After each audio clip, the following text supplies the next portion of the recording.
मावशी लक्ष राहू दे बरं का. वाडा क्रमांक 21 मधून भावीनगर सेवक आहे आमचं लक्ष, पण 5 वर्ष गायब नका व्हायचं. आजी लक्ष असू दे बरं का. काही अडचण असली तर मला सांगा बरं का. का रे भाऊ, आतापर्यंत तुला आमची अडचण दिसली नाही का? आता आला का मग मागायला? तो आजच दिसला. इतके वर्ष झाले कुठे गेला होता? या 15 दिवसात तुम्ही फक्त तोंड दाखवतात, नंतर दिसत नाही. परंतु आतापर्यंतचा जो विकास दिसताय, तुम्ही आले राम मंदिराजवळ, तो सभागृह दिसला, तो भव्य सभागृह आमच्या शैलजाताई नारखेडेंनी बांधून दिलेला आहे. त्यातल्या त्यात रस्ते, जर तुम्ही नाल्यापासून येत असाल तर ते रस्ते इतके असे होते की आमचे मुलं आता मोठे झाले तर ते रस्ते आता दादांनी, नारखेडे दादांनी, शैलजाताईंनी यांनी आमचे ते रस्ते कंप्लीट केलेले आहे. मंदिरांचे कामं, त्याला सुद्धा शैलजाताईंची सढळ मदत असते.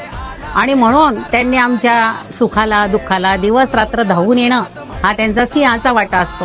त्याप्रमाणे जर तुम्ही वाटा केला तर तुम्हाला देऊ.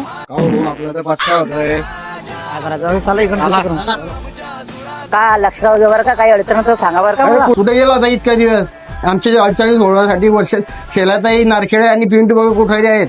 त्यांनी पुष्कळ आमच्या इथं काम केलेले आहेत. चल हो इथं चल. काही फरक नाही रे बाप्पा. चालत लक्ष राहू द्या.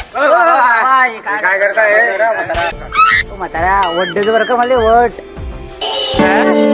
तू निवडणूक आली की 15 दिवसाआधी बरोबर तुम्ही वट मागायला तर आमचे कामं कधी करायला सांगले तुम्हाला. तर भाऊ कालदी करतो, परवा करतो, असे येड्या मारणारे तुम्ही आम्हाला रे सगळ्याच्या सगळे. दाडून आले मोठे. गजब बेइज्जती है.